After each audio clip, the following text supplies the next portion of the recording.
We are live. Hey everyone, welcome to another Life Science stream. This week we're continuing a format that we recently began, which is we're hosting these fellow research roundtables. And so the idea is fellows get together, they gather, and they share updates with respect to each of the projects that they're working on. In the past, we would host live streams that were project specific, and we didn't necessarily think that was the best way to present research because one fellow would talk about their project for a long time. It would almost turn into basically just a meeting.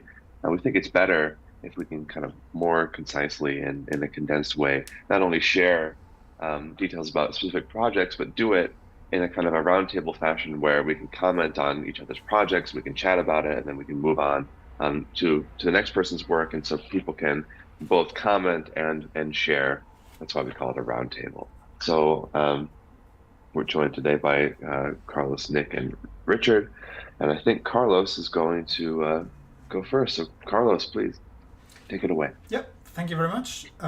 So I'm going to update on the progress on the hypergraph front mostly, and I think the one thing I want to bring up first is a notebook that might be familiar to some of the viewers, um, which is the progress bar notebook. So in the spirit of keeping it brief, Friday, a long week. I this gives a sort of a. I should have done maybe a before and after from last time I showed it like 3 weeks ago, and now. But there's considerably more green on the screen now than Yeah, last much more time. green. Yeah. Yeah. So something to comment on this. So on the visualization front, the reason why this is sort of 2 marks to go, roughly. I mean, there's nothing formal behind it. It's just an indicator. Yeah, Is yeah. that we have fairly good basic representation, just visualization with a Wolfram language functionality, but we are lacking an embedding function of our own. And Nick and I have been discussing about whether, because at the moment what we do essentially is we throw the stuff, the hypergraph data, we reduce it to graphs, and then we basically distribute the edges, distribute the vertices as the graph embedding would do. So it's like plotting a graph with Wolfram language, but we actually draw hyper edges on top. And this Mm, works fine, especially for 2D. Like there's no big problem for 2D, but for 3D it really becomes inconvenient because then how you draw the hyper edges becomes quite tricky. And so we are thinking of developing sort of an in-house embedding, so where we actually measure things, some kind of centrality and some degree distribution data of the hypergraph, and that informs how vertices are distributed, and eventually how we actually render the surfaces that represent the hyperedges. Because one of the problems that we had before is that we had some sort of minimal surface. I mean, it looked cool, right? I think it's below here. Yeah, like this kind of look. I mean, it looks beautiful, but that it's very expensive computationally, right? Like you have to draw the surface. You have to compute the surfaces every time you draw a hypergraph, and that's insanely expensive for like efficient big hypergraph display. So that's what's missing there. Now in generation, there's been a big bump. We've made some. I'll show you later because that's part of the actual work that I've been doing and I'm currently doing. sure, sure. The generation Yeah. was kind of one of the bottlenecks that we had. We needed a function to just generate hypergraphs based on some criteria, some signature, as we were saying. And so that's what I want to present properly later. Hmm. So there's big development there. Unfortunately, maps and embeddings, this is still sort of pending. It's kind of a parallel thing. We haven't really focused too much on this. Isomorphism is a bit easier because it's sort of more at the data structure level, so there's a bit more functionality for particularly isomorphism, but eventually maps, isomorphisms, embeddings is will basically all done at once. Like once we tackle it, it will be done as a whole, and that will be it. Now metrics is quite advanced as well. As you will see, we have a good amount of ways of computing metrics. Um, Okay. Okay. Motif adjacency operations. Well, this is basically the fact that we can extract the hypermatrices from the hypergraphs, but there's more to be done, and Nick is probably going to talk about tensors and how we deal with this with tensors. I mean, additive was easy. product, same thing. Taxonomy, this is again another bump from last time. So we now have the ability to extend. One of the main thing I have to present today, to be honest, is that we have now the functionality to actually extend graph taxonomy to hypergraph taxonomy. There's a fairly direct way to do this, and hopefully next week I'll be able to show like the actual full taxonomy when because we finished the function yesterday, basically, like we're finishing it off. And taxonomy follows. Classification follows taxonomy, so we should have some.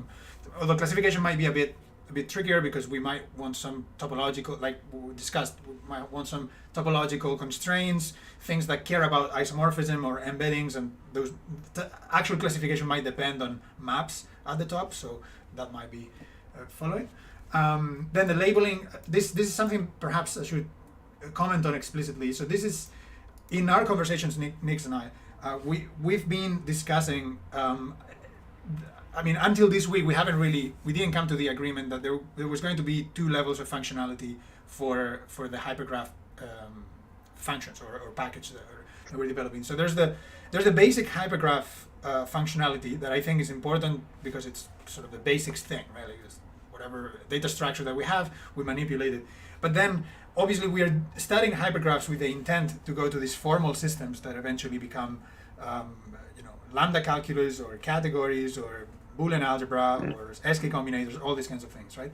So for that, we are going to use hypergraphs as a sort of skeletal structure on which we write diagrams, right? So the idea is that there will be an entire functionality built for something that we will probably call diagrams instead of hypergraphs. So hypergraphs will be, the more bare sort of mathematical computational object, and then with that functionality finished or sufficiently complete, we will be able to build this diagram functionality, which is essentially, formally speaking, is just label hypergraphs. It's nothing more than just label hypergraphs. But at the level of functionality, we in trying several options of how to define rewrites, how to define isomorphisms and things like that, we found that the basic problem was how much weight do you give the vertices of a hypergraph? And it sounds like a very stupid question, but it's actually kind of a subtlety, like it's always in the background. It's like, do you count the vertices as something that don't move? And you will see that we haven't completely ironed out that issue yet on the functionality that we do have. So that's something that instead of worrying too much at the level of hypergraphs, we're going with a mathematical definition of hypergraph, which does give the set of vertices sort of prevalence. It's a thing built on a set of vertices. And we are waiting until we actually go to the implementation for formal systems to do this sort of diagrammatic thing on top, right? The sort of functionality on top. And so rewriting is kind of pending. So there were no check marks last time. Now there are two because we actually have rule implementation for hypergraphs and we can start to do rewriting technically. But the same abstraction applies. Like there's still this debate on whether should we apply rewritings to vertices. Should vertices always be created, be dangling, and things like that. So that's kind of the overview. So things are coming along nicely. I'm quite happy with the progress we're making, and we can look at a different notebook now. Let me see. Which is the taxonomy. So the taxonomy proper. So this is the thing that I am currently investing my computational time when I'm not reading papers or like developing a bit more the hypermetrics theory. This is kind of what I'm working on at the moment. So it's hypergraphs taxonomy. So the first point to consider is we're going to look at a class of hypergraphs that are somehow the obvious first starting point, which is what we call K-graphs. So a K-graph is an undirected, simple, connected, K-uniform hypergraph. So you can imagine why I needed to use something like K-graph to say something shorter. And so these things are extremely, as shown in a second, these things are extremely basic and they are extremely intuitive as the building blocks of hypergraph structures. And the second point is that we're taking an edge-centric approach. And part of this is why there's this subtlety about vertices and so on. So two obvious comments here. One, graphs are simply finite sets. if you take this edge-centric approach, one graphs are finite sets. If you don't take the edge-centric approach, then one graphs are subsets of finite sets, which it's kind of a silly distinction, but that's a different object mathematically than just finite sets. So that's why you want to take this edge-centric approach, because you recover very explicit mathematical structures, right? So two graphs are ordinary graphs, but that are connected and simple, right? Which are usually what a lot of mathematicians consider graphs. They just, if they are disconnected, they just say, okay, I have two graphs. And they most of the time consider them simple. So no loops in particular. So, by the way, if anyone in the audience is wondering, why do you exclude loops? Isn't that like something that you would like to have? The entire reason why we can safely focus on this, as I've mentioned, I think in some of the streams in the past, is that when we label our hypergraphs, we can actually recover the degeneracy of sort of self loops and things like that. And the basic example is if you give me a one single edge, right? I can place 1 and 2 on the vertices, or I can place 1 and 1 on the vertices. So if you don't care about labeling, that's just one hypergraph. But if you care about the labeling, you can express the self loop by the labeling. So that's kind of the basic thing. So what I've spent most of my time recently, more on the sort of theoretical front, is studying all the. So actually, maybe I'll show this first. So this is kind of what I think is quite a good benchmark. This is the House of Graphs website that I think at some point we've shown on the stream even to the viewers. So this is sort of an online resource that has been implemented not long ago and is actively being developed. Actually, I saw a few days ago that they had some updates, so it's still being worked on. And to me, this is a good sort of reference to what is a desirable set of measures, or as they call invariants, because they are technically invariants. I think invariant is a bit too strong a word for like average degree, but it is an invariant. I mean, it's technically an invariant. So what I've spent doing is I basically went through mostly the entire list of this kind of invariants and understood what they were. So I sort of synthesized them here and then extended them to hypergraphs, or studied to what degree we can extend it to hypergraphs. So very succinctly, so the first few are the ones that are most conceptually clear. So there's vertex and edge cardinalities. This is what we discussed very early on, saying, well, the amount of stuff you have. Degree distribution. So degree is just the number of incident edges on a vertex. So that's an easy integer to manipulate around. Clique and co-cliques. So clique is just kind of like communities of vertices that are connected among themselves. So that's an easy thing to measure in hypergraphs as well.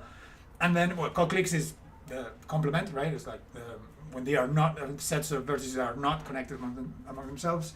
And then very generally, motif distribution. So most people in graph theory don't directly mention motif distribution. They go on things like circumference, girth, walk properties, or domination number, all the maybe chromatic numbers a bit, but diameter, radius. These are all properties that, although they are described in terms of, like, for example, diameter is the maximum eccentricity of all the vertices, right? And the eccentricity is the maximum distance to any other vertex, right?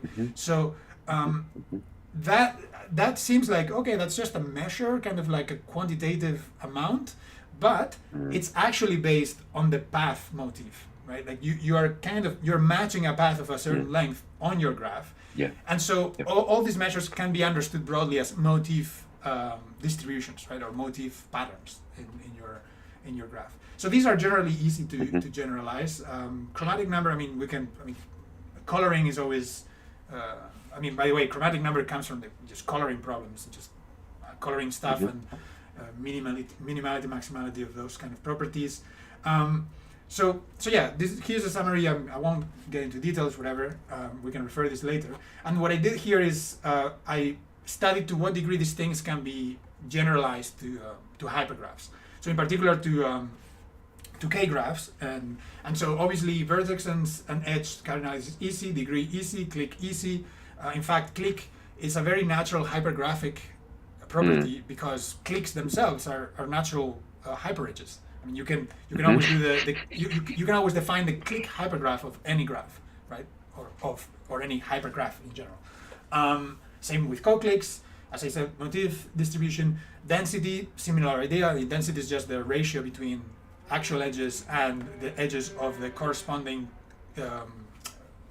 complete hypergraph on the same vertices, right? Which, there's no difference. Now, diameter and radius, I have an exclamation mark here because it's kind of, you have to be careful because what it means to have a path on a hypergraph, not clear at all. You could just have actual paths of binary edges, and that's just literal paths, or you can have the standard definition is a sequence of edges that are there's the term that are pairwise or sequentially incident, right? So two edges are incident if they share a vertex. So this is a good definition, right? It's just, but it's not. You have some options, right? You have to be careful. Now, chromatic number, degeneracy, things that have to do with degree, this is all easy. Domination number has to do with connectivity. Connectivity is also relatively easy, as I say. Edge and vertex connectivity is easy. Now, genus, this has to be reworked for graphs. So the genus of a graph is the genus of the surface of the Riemann surface that you need to use to draw it without self-intersections, right? So this has to be completely reworked because, I mean, obviously when your hypergraph is a graph, then this genus applies. But when you want to have something like a genus to a general hypergraph, this is a fairly advanced thing that I don't think we should really even spend time because, what it means to embed a hypergraph or not self-intersect a hypergraph when it can be arbitrary order, like higher dimensions, this higher homology. I don't think there's much to gain into like generalizing that particular measure, but if we wanted to, it has to be a new developed thing.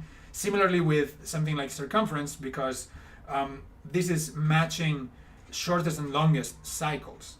So this involves two generalizations. One is a cycle, which, if you have a path, you can have a sense of closed path, but things are getting even wonkier because it's a cycle, because it's no longer an exact sequence of vertices, it's actually only a sequence of edges, but those are overlapping in possibly multiple ways. And then it's the fact that it's a particular topology, which is closed, or a loop in some sense. So you might think, well, why not just higher homology of my hypergraph, as we discussed, right? So the literal circumference and the literal girth and these kinds of things cannot be directly applied. It has to be reworked. And then, very interestingly, and this is really the goal, by the way. Somehow I should highlight this in yellow or something, because this is kind of where we want to go eventually. Obviously, the spectrum, everyone knows this. We've been talking about spectra for a while, and how that's our goal.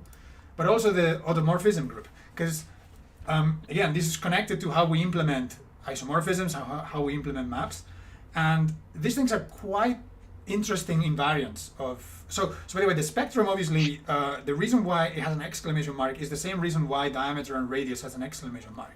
Because even though spectrum seems to be something that you compute from the algebraic properties of the adjacency matrix and so on, which is literally true, it is actually based on the path motif, right? It's some property of how you walk on your hypergraph. You could algebraically see that as saying that matrix multiplication is based on this sort of V motif, and you need this sort of this intermediary vertex operation rewrite to implement matrix multiplication. But at any rate, the spectrum depends on this general motif distribution analysis, and so we can do that, and so we can eventually do spectra for sure, but we have to be careful. We have to take the steps. And then the one thing that I actually learned this week that I didn't think too much about before was this automorphism group invariance.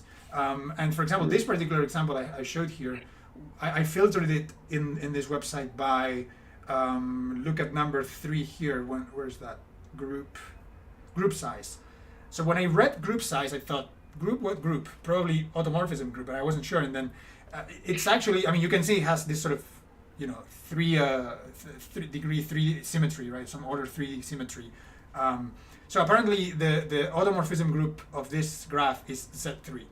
Like it has this, it's just isomorphic to Z3, to the cyclic group, which is kind of obvious from the depiction. And so this is an important part of invariance that we hadn't really thought about too much, and it's dependent on how we implement automorphisms, isomorphisms. So anyway, so the interesting advancement that we have now, well, one thing is maybe you can now install the packlet. I think this was also the case a few weeks ago, but I just didn't do it this way. So you can just packlet install, and you can already pull our hypergraph packlet.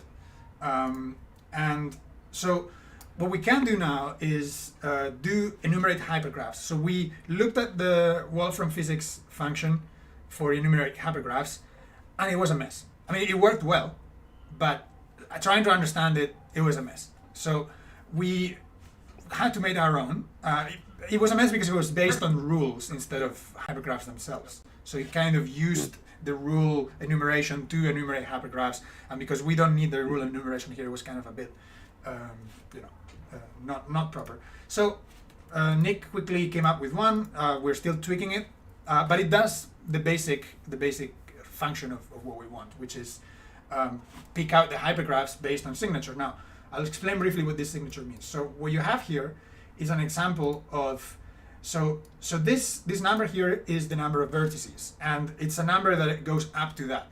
So it's gonna enumerate hypergraphs up to 4 vertices. So it gives some kind of upper bound of basic size.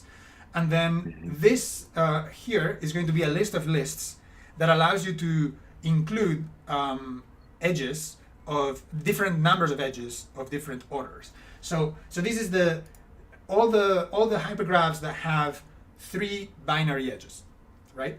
So and it still cares about labels a little bit, and that's why I said there's some subtlety in the background that we're still ironing out. But you can see the answer should be 3. I mean, if you think before you're looking at the answers, you think how many graphs can I make of 3 edges? Well, you can put them in like a Z, you can put them in like a Y, or you can put them in a triangle, right? And you think about it, because again, these are simple graphs. They can be self-loops or multi-edges. That's all, right? So there should be 3. So that's exactly what we get. We get the Z, or like this length 3 path, the Y, and the triangle. Now, because it has up to 4, there's this dangling 4 here, for example. That's why these 2 are different. And there's this 1, 2, 3, 4, and then there's the 1 in the middle, and then there's this another labeling, the 4 in the middle. So labeling still important here, which is something that we want to actually get rid of, because we want only to enumerate the isomorphic classes. Well, it's not the labeling; it's the direction, right? Because you're not showing it. Sorry, yeah, that's true. Sorry, yes, it's not the labeling. Apologies. It's the fact that they're actually directed under the hood. Yes, that's true. Show the arrows. Yeah. So if I put the, where's it? Edge. Yeah, edge arrows, but in quotes. Yeah. Arrows, plural. Yep.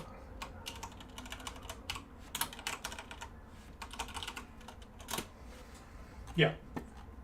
Exactly. Yeah. So we actually, thanks Nick, because that's a good point. We are enumerating all the hypergraphs that are ordered technically. So these are tuple hyperedges, right? And this is important because we will always quotient over this to reduce to a more symmetric unordered ones. So yes, that's the redundancy. That's true. So similarly, we can do the same thing for ternary ones, and the usual suspects show up. Like there's some blade here, some cone here, some dove here, there's some fish over here, and of course there are many of these because they are all ordered, right? So they all each triangle is actually a tuple, so it's an ordered tuple. It has some internal ordering. What is interesting, I can show maybe in a different line. Let me just delete this. Is that I can, so maybe let's bring it down to 4, but I can add another, so I can mix orders. That's the whole point of hypergraphs in some sense, that So what about something that has two binary edges as well? So if I put a comma here. Mhm. So it's gonna maybe take a few seconds. Okay, yeah. So you can see that we get this different possibilities, right? I mean, it's maybe a bit too clamped. They all look very similar, but maybe let me put, instead of 3, let me just put 2 here. 2 ternary ones. But yes, so as it's computing, yeah, you can see here, right? So 2 triangles here, the other 2 binary ones. It's gonna do all the, and if I put the arrows, I wonder, Nick, what happens with the arrows of the ternary ones? Is it just like the Wolfram model? Kinda, yeah, it's just on the edge. Yeah. I imagine H4. so. Which, okay. No, it doesn't show any arrows. Anyway, so Well, it should be just black, maybe. black? That's Yeah, maybe. for some reason. So let me just enumerate without the hypercool. So hypercool is just so that it looks like a blackboard, basically. If I enumerate like this, yes, they are black. Yeah. So yeah, so you get the orientation of the edges.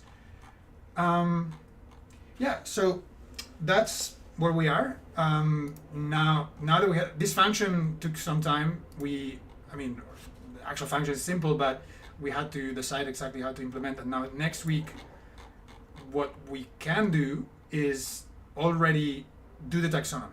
So we can actually start to, so basically, you remember these lists that I showed at some point that, you have this sequence of cardinalities and things like that.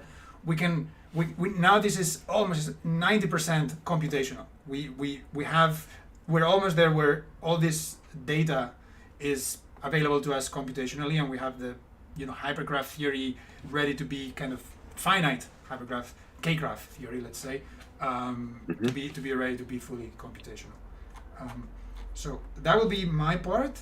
I just want to mention one thing, and then maybe you can ask me some questions. The one thing I want to mention, I'll bring it up here. The viewers are going to be seeing now, but you're not seeing it yet. So let me share very quickly this thing. So this is something I brought up on the stream. This is a paper that appeared this week. So this is sort of like right from the oven. And so it's Hypergraph X. So this is kind of a parallel effort for people doing a similar thing. The reason why I want to, it's always good to highlight something that I think is good work. This is good work they are doing.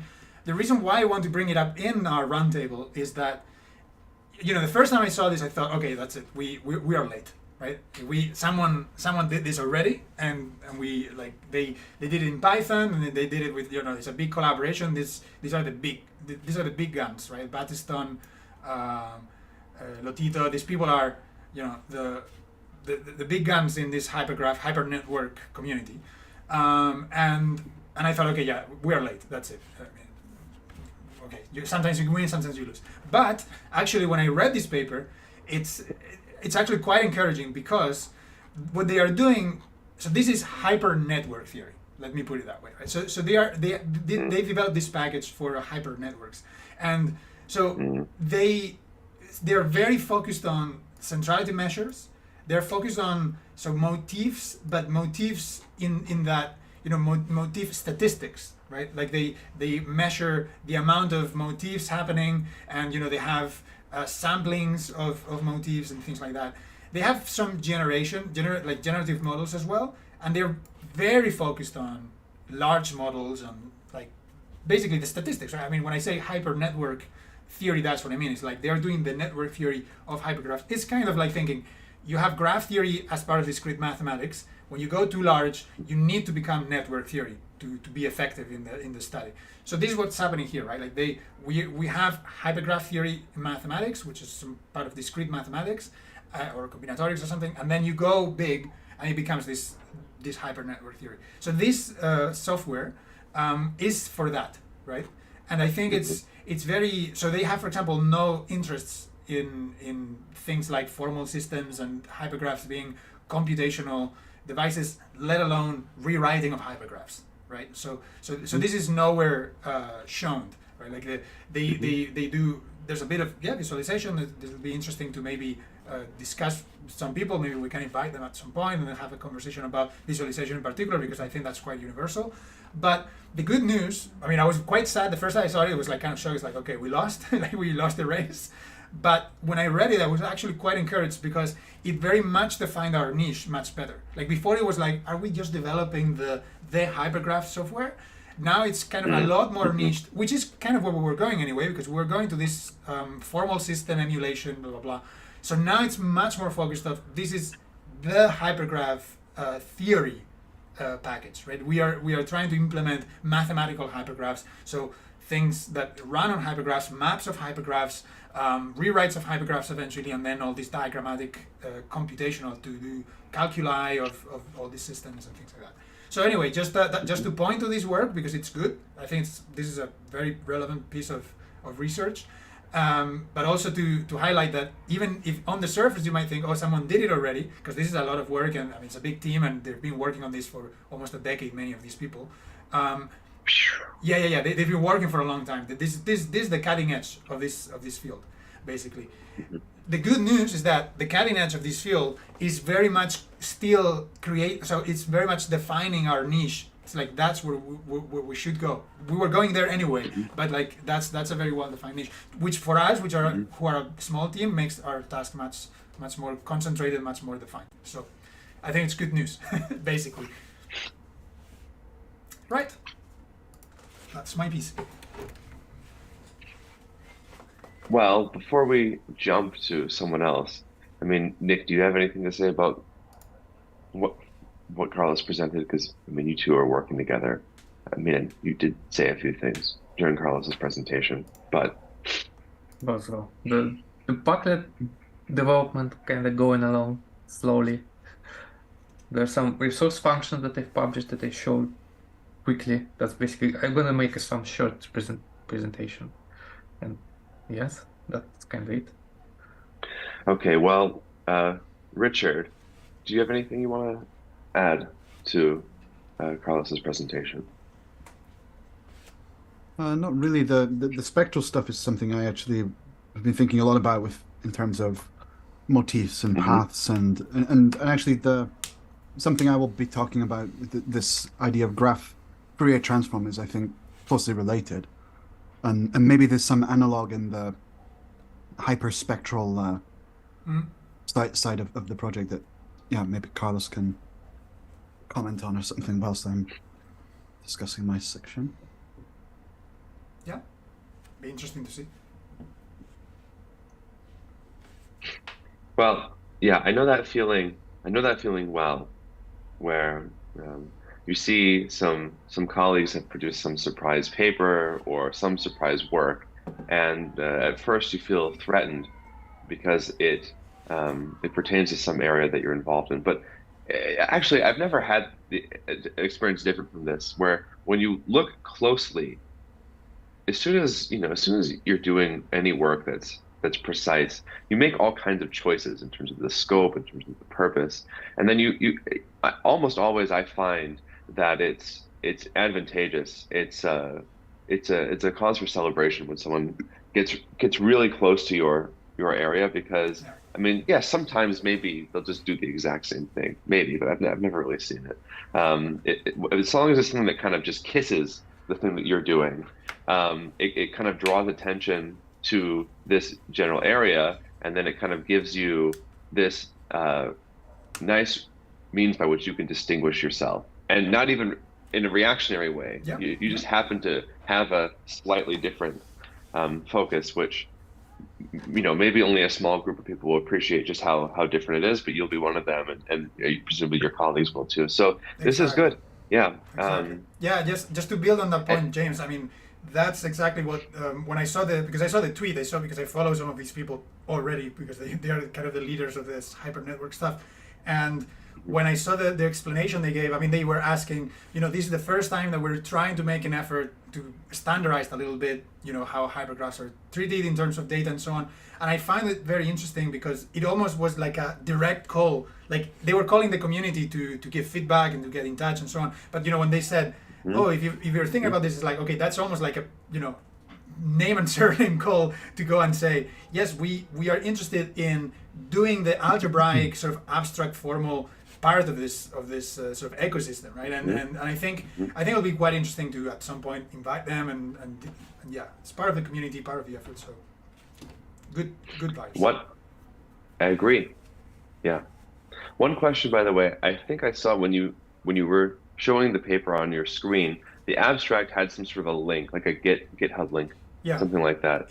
So have you taken a look at what's it called, Hypergraph X itself? I've looked at the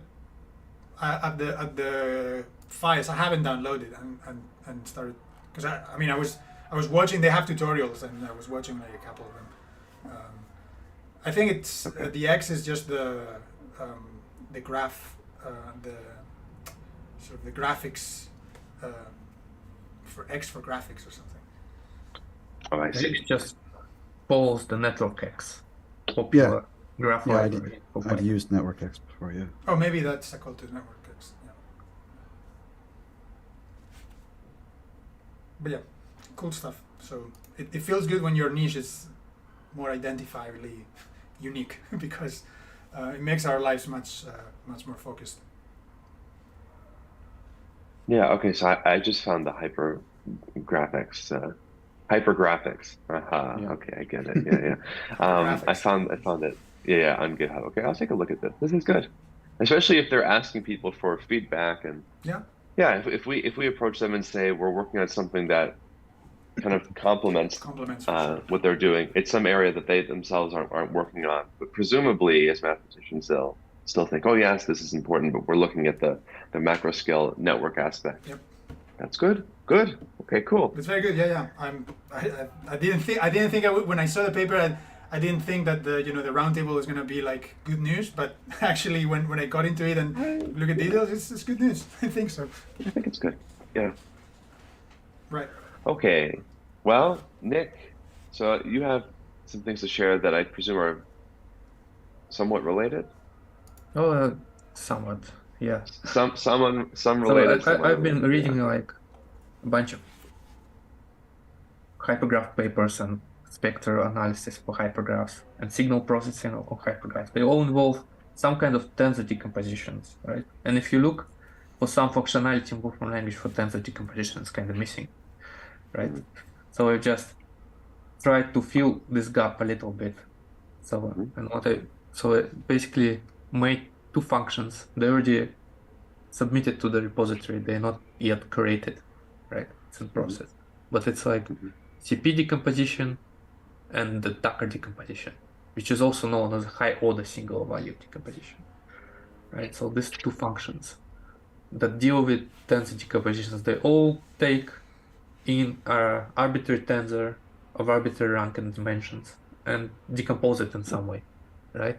CP decomposition, which kind of translate with some very complicated name like Candicom parafact, which some kind of I don't even remember. It's like some kind of factor analysis or something like that, right? A canonical decomposition I don't remember. Polyadic. I don't know what para stands for, but whatever. Right? So basically it just returns some kind of list of factors. In this case, it always returns a list of matrices, right?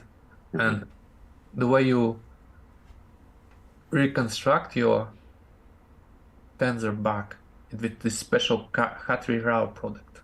Oh, it was convenient. Nick, what's your cursor? Oh yeah, that's like what is that? A banana? cool, What's nice a banana? Spaceship. What? It's a spaceship.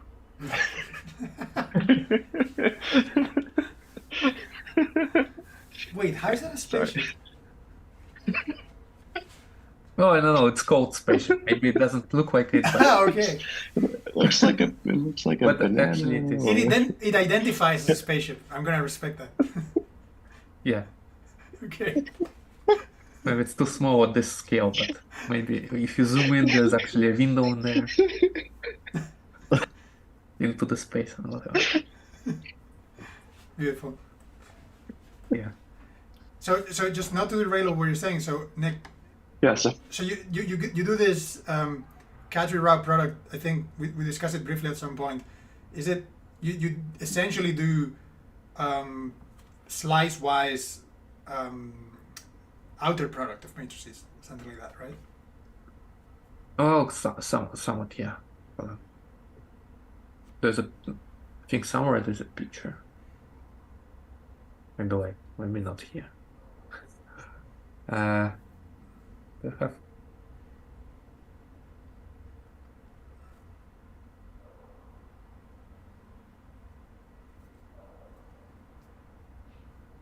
I should have included some nice picture. Yeah, this kind of basically it's one rank decomposition, so it's a sum of tensor products of vectors, right? Hmm. So that's what it decomposes into. Like one vector, well, for each dimension you have this dimension of a vector, and you just tensor product them, and you have some of those. If it's a lower rank tensor, it's going to be just a single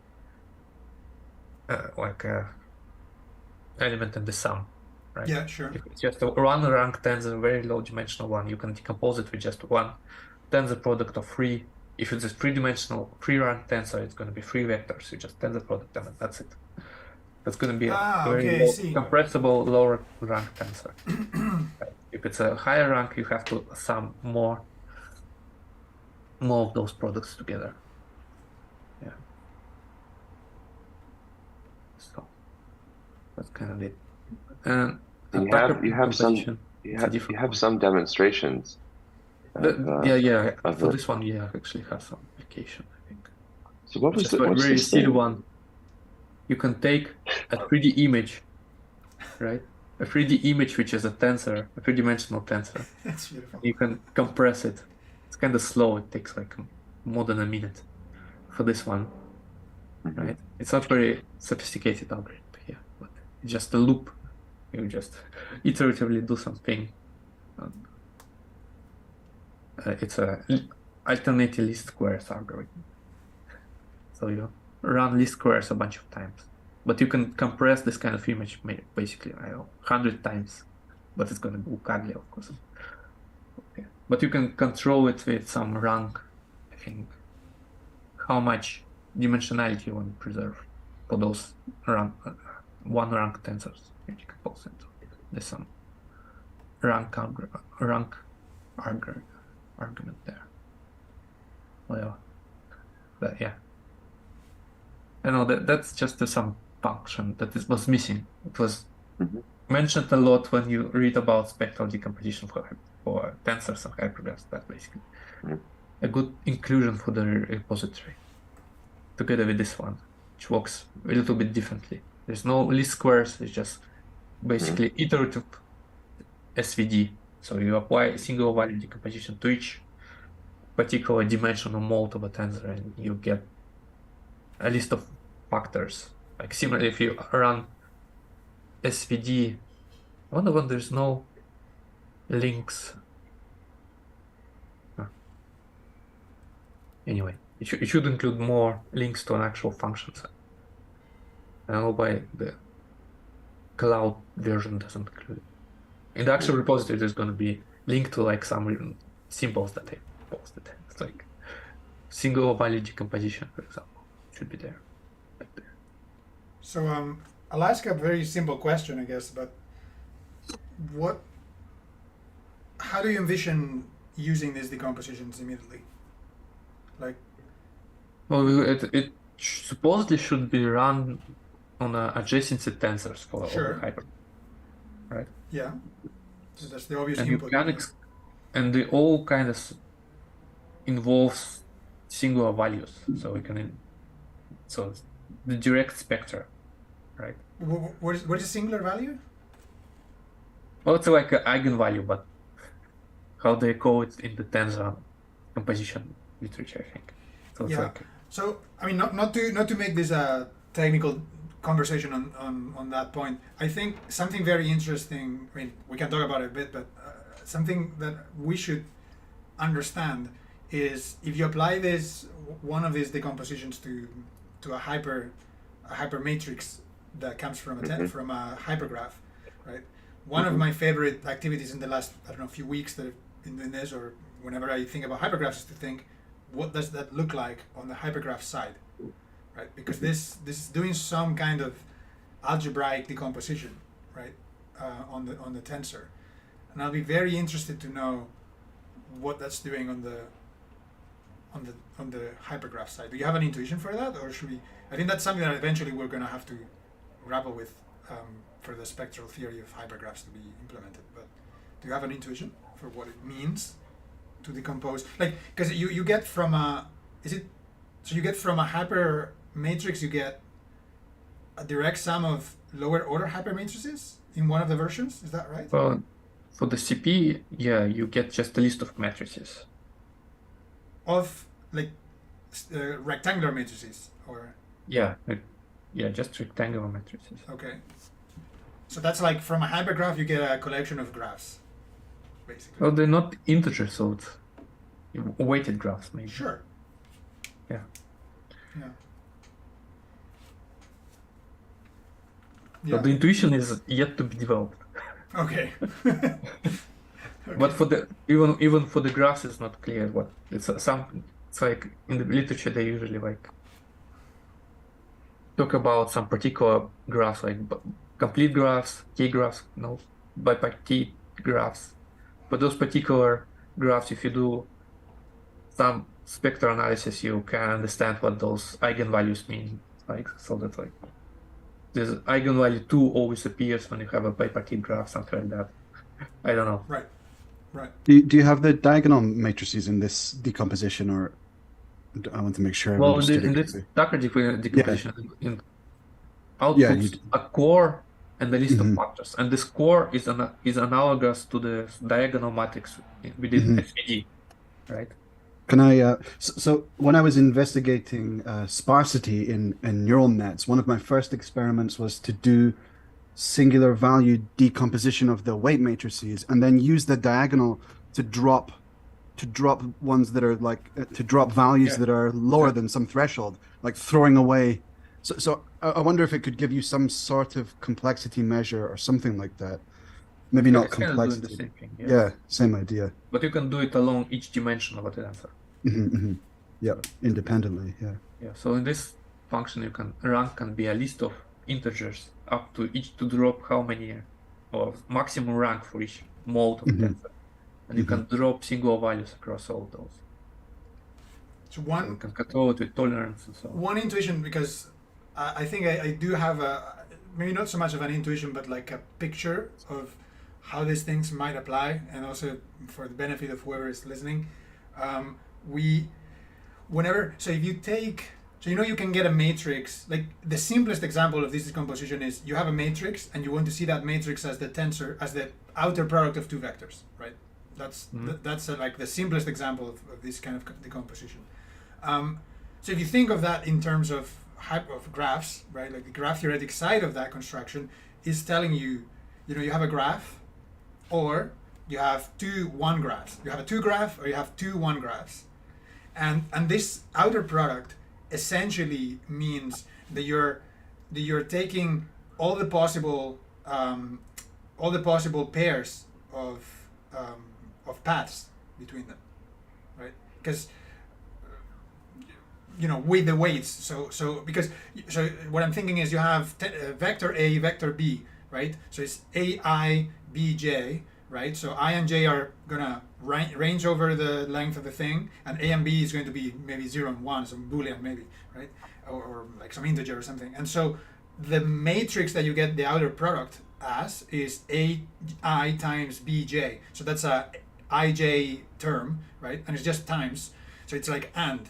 So that's basically, you're drawing your vertices of A and the vertices of B, because these are one graphs, and you're, drawing drawing a line in between the vertices that have one edges on top of them, which is this idea of like populated sets. It's like so I guess that gives kind of a picture of what it could be in like these higher versions where you have smaller hypergraphs that are just sort of like tensored together, which is this everything with everything, and then that makes a bigger one. That's interesting. Yeah, that makes it a bit more transparent to me. So Yeah. That's kind of the rationale behind the Chroniker thing that I was looking at for self-similarity. right. Yeah. Yeah, that is the Chroniker product. People call that the Chroniker product. What I was talking about. Yeah. Mm-hmm. Outer product, tensor product. I mean, it's so many different names. Well, But yeah, cool stuff. Yeah, important. if there are any other decompositions you know about, Post it in the chat. it would be easy to implement. Yeah, post it in chat. I will look at it myself. Post your favorite decomposition in the chat.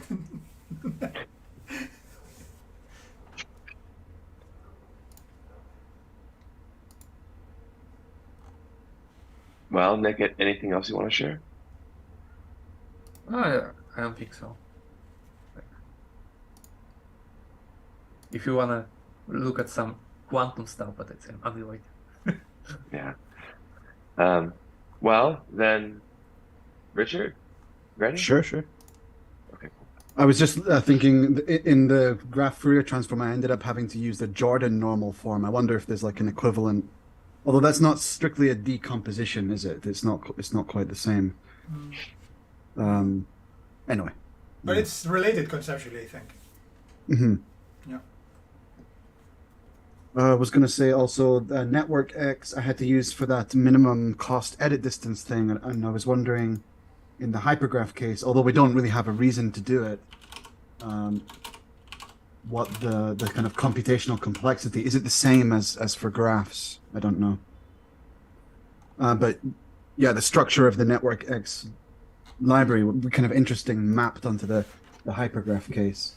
Yeah, they split it into like sort of sub packages with different bits of functionality. And I already mentioned this sparsity thing for the neural network. I'm just going through my notes from the thing. All right, let's see where to start. This is going to be like much less practical, much less formal, and I'll try and make it quick as well because it is Friday, and yeah, but whatever, we'll see. You guys find it interesting. So yeah, this is kind of like it started out as a kind of detour, and then it's become a bit more sort of relevant to what I've been doing on this moduli. Just for yeah. Hey, just for I don't want to cut you off, Richard, but just for the benefit of Nick and Richard, sorry, Nick and Carlos, have you seen? Have you heard Richard present anything on the work that he's been doing with Fractran? I can't remember. I mean, I did during the Moduli Spaces report, meetings, which Nick had joined. I think maybe two meetings. So, yeah, something like that. But not Carlos, I don't think. There. Or yeah. Would you mind, Richard? Yeah, yeah. No. I've got the basics about it. Yeah, exactly. I've got like plenty of stuff open, like specifically this one here, and some cool things and some notes and stuff. But I want to start with just just a quick recap that like this idea of the space of algorithmic constructors, which is kind of the core question behind my project. And we've done some initial exploration in terms of can we build sort of a space in which these graphs live? Can we think about non-terminating computations and how the similarity of their sort of infinite causal graphs, how that looks and how they live in a shared space or whatever. And whilst I was working on that, I was looking again at the sort of numerical multi-way systems that Stephen has a post on, and started thinking about like the collapse problem, and from there you go to this generalized collapse, and quite quickly you bump into Conway's work on Fractran, which is this cool um, programming language which basically is just built of a list of fractions. So you start with an integer, and the prime factorization allows you to store values in each of the primes. So each of the primes becomes like a CPU register, if you want to think about it like that. And the program is literally just a list of fractions. And you can have integers in here as well. Like let me show you. I think his one for generating primes has an integer at the end. But anyway, like the sort of most basic program would be addition, which is just one instruction. And so let's see. We're wanting to add 23. Should I make this bigger? Yeah. We want to add like 23 and 12, but let's do less because it will take fewer steps. So like we want to add 3 and 2. So let's run that. And what we're doing is we're iteratively multiplying our state, which starts off as the number 72, which is, 3 in our first register and 2 in our second register. Those are the two kind of arguments to the function here, and we're iteratively applying this, product until we can no longer, and then the program terminates. So maybe I'll just increase the speed because it's not, it goes all the way through and gives us 5, which is the answer that we expect when we add 3 and 2. Sorry, what is Richard? What is the termination condition? The termination condition is that you can no longer multiply by any of the fractions or instructions, and yield an integer. Right. So is that? Yeah. So what happens? What happens in this program is when the 3 register runs out of like values, it's over. So we're kind of we're sort of moving by 1 each time. Makes sense. Exactly. Makes yeah. sense. Yeah. So that's what's happening with this one. Interesting. And then like a more complicated program. I mean, this becomes really kind of cool actually, because it's Turing complete behavior with just like arithmetic. Although you need to keep in mind that there is a sort of evaluation order, but that's no different than lambda calculus. It's no different from SK combinators. There's always kind of one canonical evaluation order that you should decide on and stick to, if you want to guarantee certain properties or whatever. But yeah, for multiplication, here's another one. Let's run this, and it's going through, it's doing its thing, and you see it goes through, and you always have to look back. So if you succeed on a particular instruction, you go back and go back to the first one and check the second, third, fourth, until you've exhausted them all, and then the program halts. So here's 3 times 2, and the answer is of course 6. And let's watch. Yeah. Can you do like run slowly or step by step, just a couple of times? Yeah. Oh, so he did try. He tried one. It wasn't a natural, and then he tried another one, right? Exactly. Yeah. Okay. So it's like fail, succeed, go back to the beginning. Fail, succeed, go back to the beginning. Right. Yeah. That's very interesting. Yeah, it's kind of cool, and there are many ways in which you can sort of easily write programs and sort of compile them into like a register machine program, and from there into Fractran. So let me and why don't we just look at some other ones as well? We had multiplication, addition. This one for generating primes is cool because this one doesn't halt, and anytime it goes to a state which only contains a value in the 2 register, then the exponent will be prime. So it goes 2 to the 2, 2 to the 3, 2 to the 5, 2 to the 7, to 11, and on. And so this is kind of a cool program. So let's just run this, And actually it's putting the results here. It's accumulating them. So we got 2 to the 2, 2 to the 3. Now we're working on 5, or it's like eliminated 4 or 5. What was that? What's that meme again? The French thing. 1 eternity later. Yeah. That's crazy. That's probably the most inefficient way I've seen to compute the prime 7. Yeah. I mean, it is kind of like a Turing tar pit, but it's as I will try and discuss in a second, it has some really convenient properties in relation to this sort of spatialization of computation. Okay. But Richard, you have your own implementation of this too. Yeah. You No, can actually run it yourself. exactly. Yeah, cool. We'll go to that. So we've talked about why I looked into it, what it is, and so it's convenient. So there's already a lot of programs written for it. So there's this list of them, but you can find other lists of programs, and it's actually it's not just this kind of weird fun thing that Conway came up with.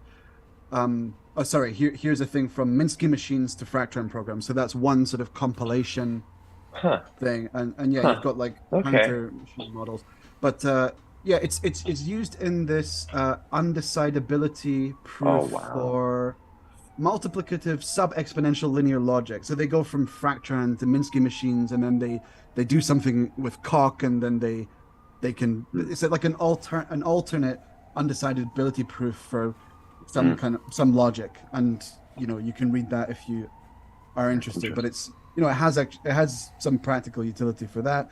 And this was a paper that I encountered on my summer school project. This kind of relates to something that you were doing, Nick, with functions that yield in Mathematica, where you can kind of keep querying them, or infinite lists and things. So this notion of productivity, that's the name of it. So like defining infinite structures in functional programming, and being able to to sort of yield from those functions and keep querying them to get more values infinitely. But yeah, here's another paper where they talk about Fractran and this idea of productivity, and they use it in some proof, and the way in which they show that it's sort of where it lives in that analytical hierarchy. And again, like, yeah, that's kind of tangential. You can look into that, but it's more like the point being that it's not just some intellectual curiosity. Fractran actually has some, like applicability. All right, so in Wolfram language, you can run it. There already exists a resource function, and you can put the program in and your initial state, maybe some max iterations, and then if you want to pull out the final state, you just take the second last, because the final value, for some reason, this function always puts a 0 on the end. I'm not sure why. But if you want to get the last value, you just take the second last. So I can just do it separately here. So if we take the is it like addition program, and then we say like 2 to the 2, 3 to the, like, I don't know, 3, or maybe not 4, 3 plus 4. We don't need max iterations, and then you get your answer, and the answer is 128. But yeah, you have to do the prime factorizations. So let me just do that for you with what's that function called again? I have Factor it integer. Factor integer. Yeah, thanks. 7. Yeah, 7. So we got yeah. So we run the program, we pulled the answer out, and then we've looked at the actual registers, and so that's for anybody who wants to play around with Fractran.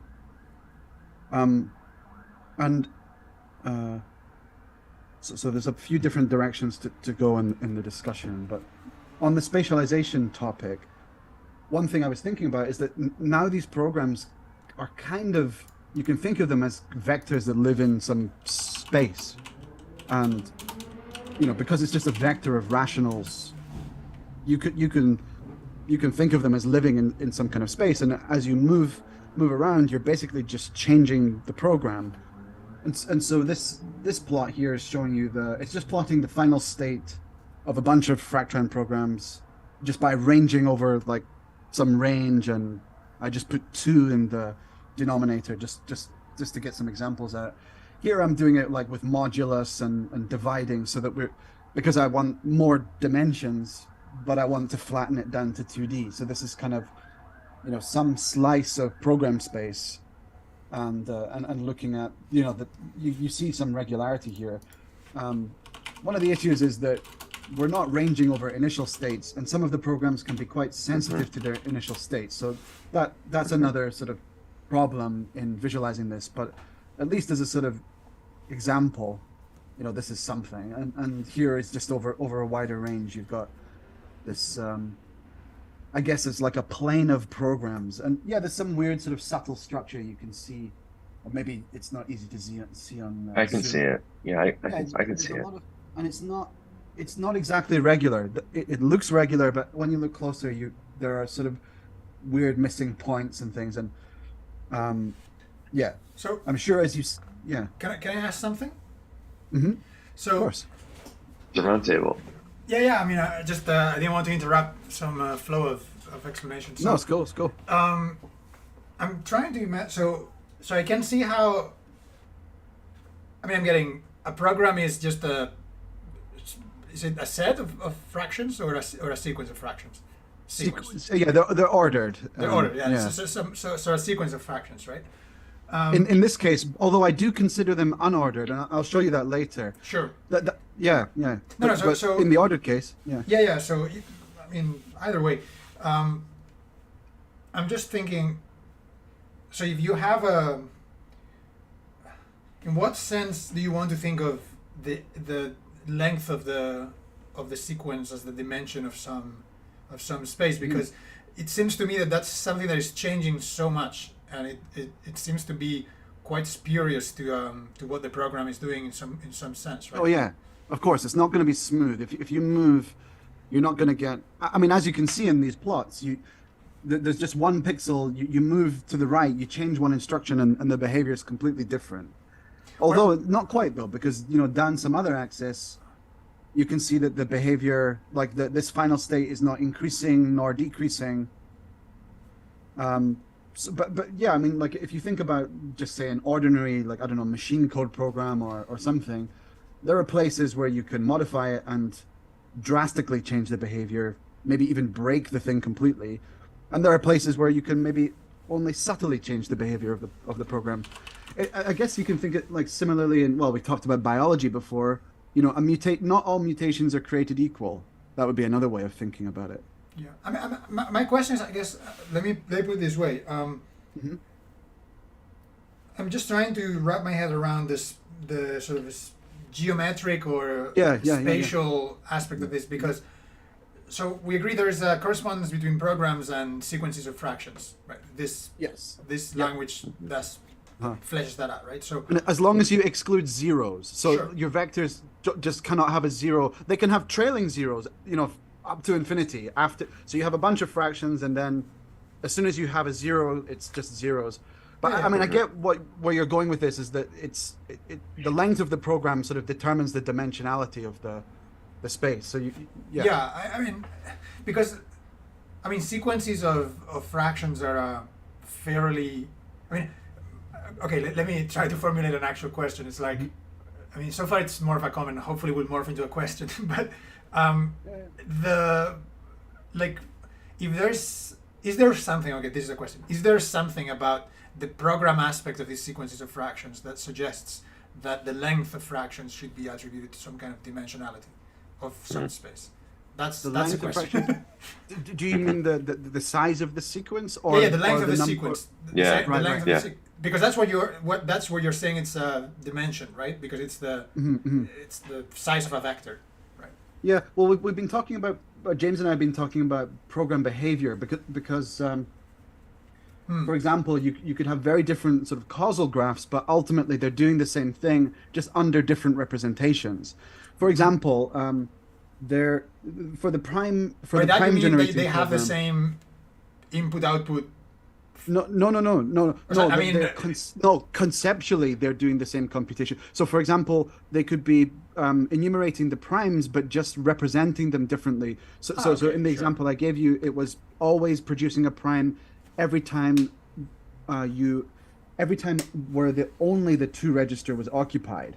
But there's another prime generating one, which I think gives you 2 to the 10 to the prime or something like that. It's like slightly different representation. And so the kind of state trajectory of that will be wildly different. And I mean, and there's like different for example, enumerating the digits of pi, there's so many different ways in which you can do it. Yeah. So what I was saying is that they yeah. share the fact that the sort of domain and Code image are the same, right? Like your input Right, output sets are Mhm. equivalent, and there's some maybe re-encoding or whatever. Right? Yeah, exactly. Okay. Okay.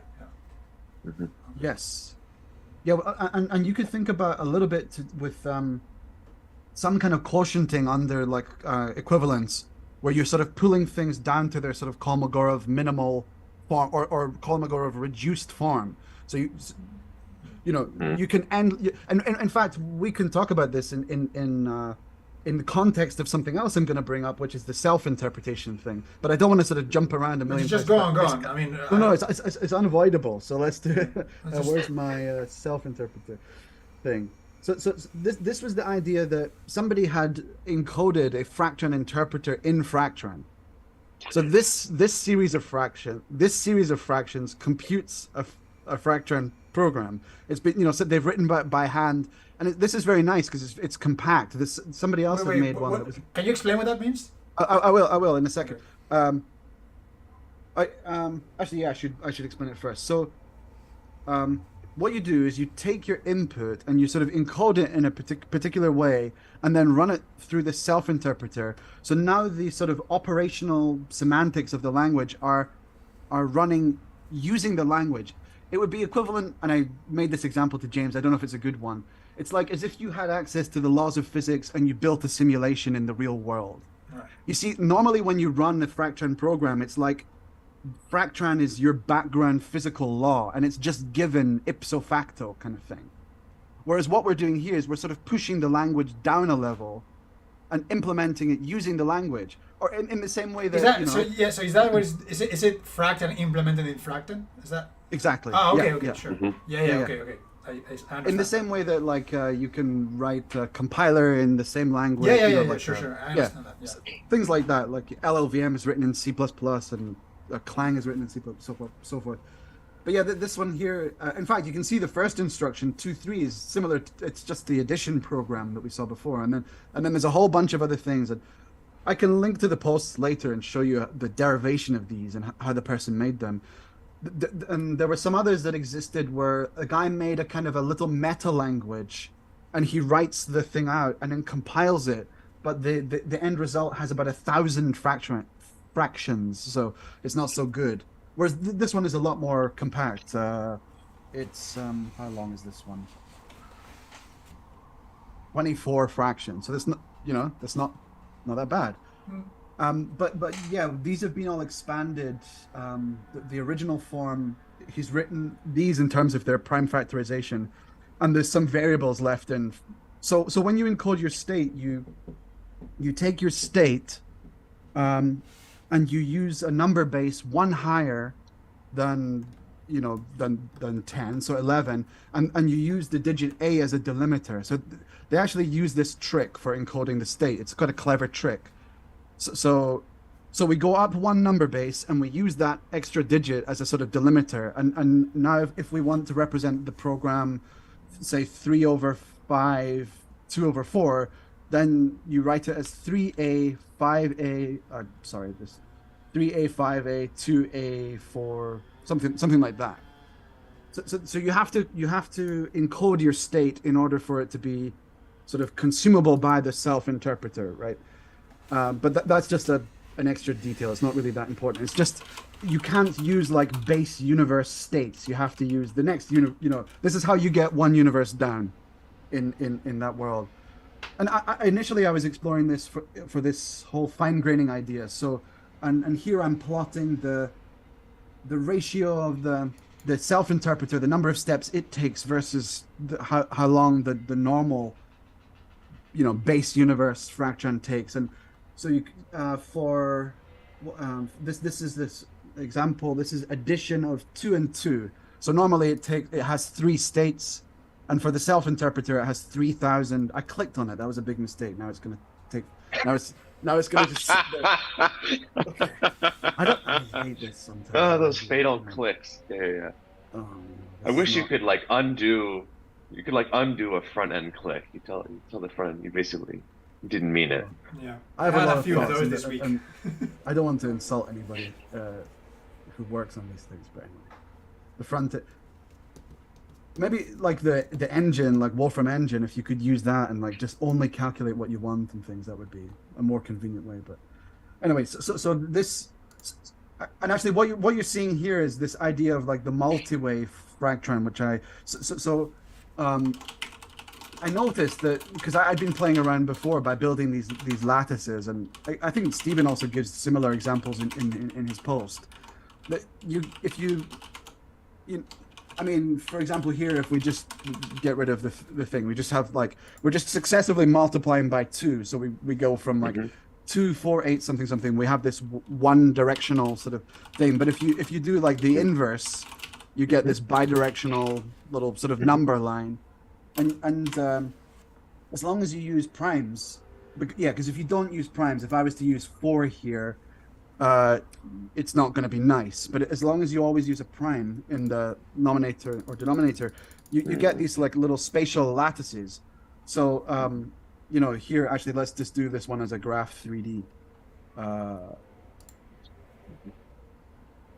Another fatal mistake. I can't even see my mouse cursor. Oh, okay, we're back. So we have this cute little three-dimensional space that's been constructed from just a series of primes and then their inverse reciprocal of those primes. So I wanted to take this idea and apply it to the Fractron programs. So sort of given a Fractron program and using select and integer q, you can sort of build these sort of multi-way Fractron things. So what we're doing is we're just sort of throwing away the evaluation order. And that's similar to what we're doing in like the physics project. Anyway, we're looking at all possible update orderings in a system. So here, just to show like this is what the multiplication program looks like for a given input. I mean, you could just put can you do like range in a can you do that? Yes. Yeah, yes. like 1 to 3. Yeah. So so that's me like ranging over some space of inputs, not just one single input. I went and screwed that up. Let's just do that again. There you go. So that's, in some sense, you can think of it as like a kind of, the program creates a background space. And I'll show you a better example of that later. So we have multiplication, division looks very different, but let's put this range in for division. So we look at the, let's take like 6 divided by 1, 2, 3, and put that all into like one lattice, and we get this thing. Cool. Here's the max function. So this will take 2 arguments and return, the higher one of the 2. And yeah, it only has 3 instructions, and it creates this quite simple looking lattice. This one will give you the nth Fibonacci number. This one spits out the digits of pi. This one is the primes. And this was a visualization I made that showed for these graphs, you can, if you label the vertices with the states, you can do this factor integer thing. So this lets you look at like your register file for each state. And what that lets us do is, normally numerical multi-way systems are just, just these nebulous states that don't have any kind of spatial structure. But now when you factorize, we do this prime factorization, you actually give them some kind of notion of space. And each of the updates, I think, in Fractron, it amounts to some like affine transformation or combinations of the previous registers. So for example, register 11 here ends up being computed as some function of the other registers. And one thing I want to explore is looking at if we have some set of non-conflicting updates, so that they're updating sort of disjoint sets of registers, could we apply them in parallel in the same way that we do in the physics case? But anyway, yeah. So this is your multi-way Fractron with your registers on display, and I have a better visualization somewhere. Let me just find it. yeah. So this one.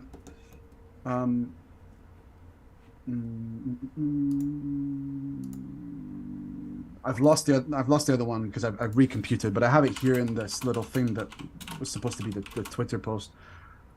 So these are all like a computational trajectories or paths through the state space. The top one here is showing you division. The bottom one is multiplication. And what I found interesting was that, in the multiplication case, they kind of move in very similar ways and in parallel. So there's not much sort of divergence between the paths. And in the division case, they kind of travel in these sort of bundles, but then they sort of bifurcate, which I find interesting. So yeah, you can think of these programs as sort of like paths living in this background space created by the program. Another excuse for this was this notion of graph signals. So normally we do like a, I don't know, discrete Fourier transform on some time series. But who's to say that you can't apply these treatments to other objects, other mathematical objects? So I initially implemented the graph Fourier transform like this. It's just you take the Laplacian, then you take the Jordan decomposition of it, you order the diagonals, and what else do you do? And then you're basically taking sorry. You're summing. What is it we're doing here? Should be able to interpret it. Yeah, you're taking the norm of each row, dividing this, and then taking the inverse of that matrix, and then what's dot f? Oh, and yeah, and then you're dotting it with. So essentially, you're projecting the. You're sort of projecting the values, the vertex values, onto this basis that's computed from this Jordan decomposition. And that gives you some notion of a sort of like Fourier spectrum, frequency spectrum of a graph. It's quite slow, and computing that Jordan decomposition for some reason in Mathematica can really just sit there doing nothing for a while. So I've ended up using from this what's it called?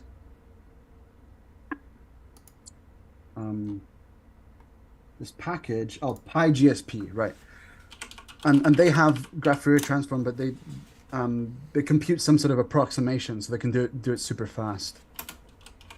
If you do it on a cycle graph, it's equivalent to just a Fourier transform on a one-dimensional time series. And then I was wanting to have a look at the Collatz graph, other things like that, how they behave in the limit. Would you get some kind of analytic closed form thing? And you can see for these examples, you don't really. You get something quite noisy, but occasionally, so this is ranging over some range of parameters for this numerical system. Occasionally, you get something that seems to contain a bunch of like Dirac deltas or whatever, without this sort of noise.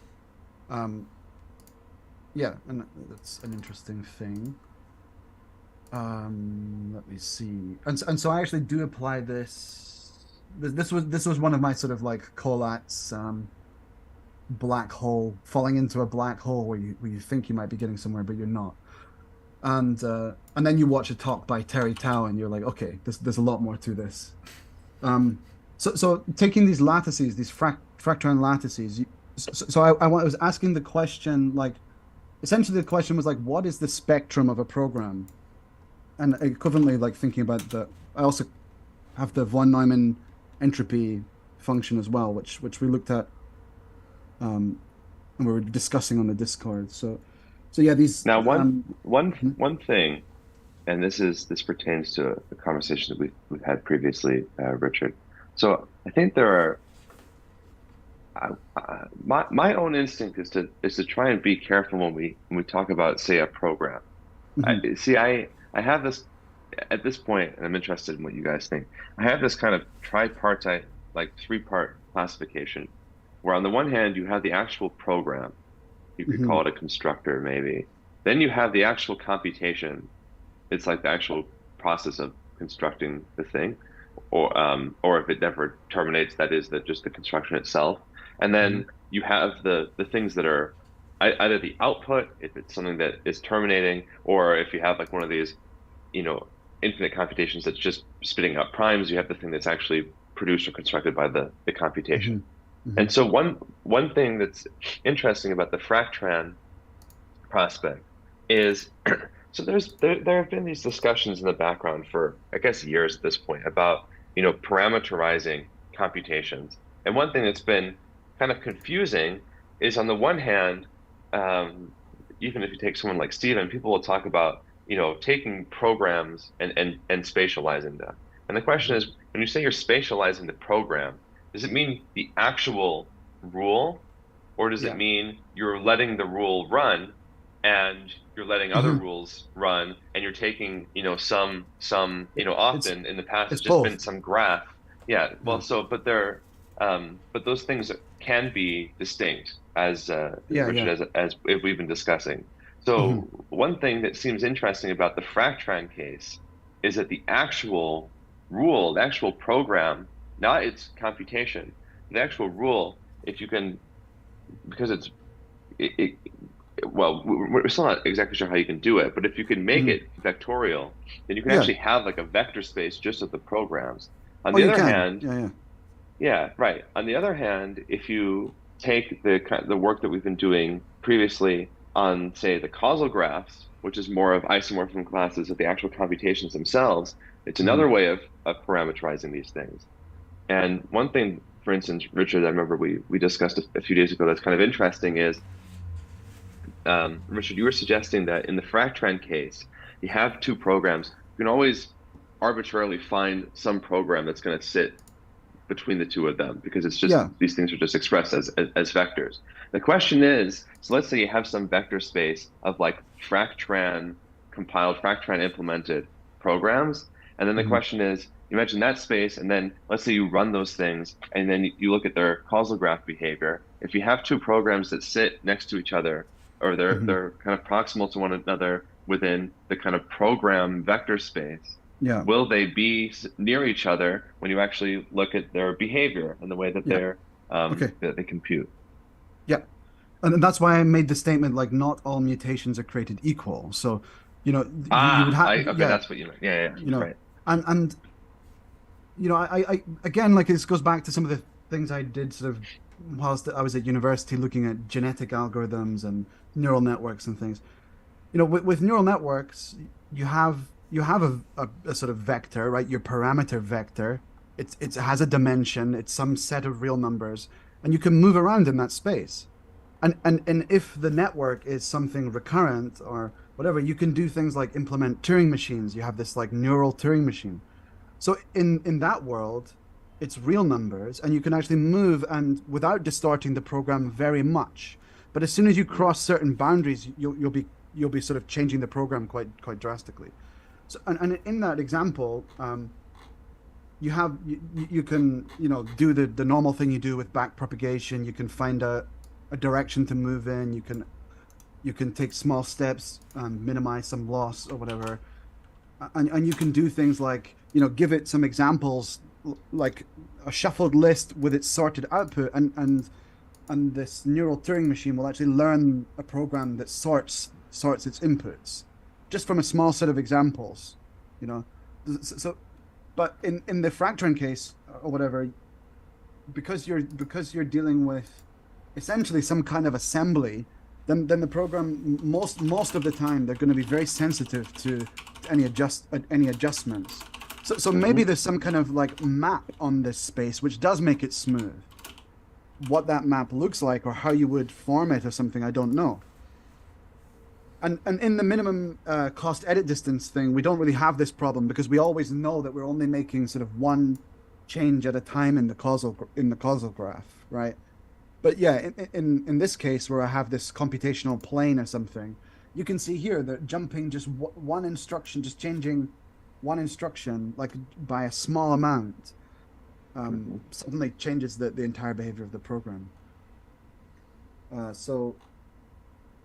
But yeah, you see some of them have sort of similar behavior, as in they end up computing similar values. So maybe there is some sort of map on this space which makes it smoother.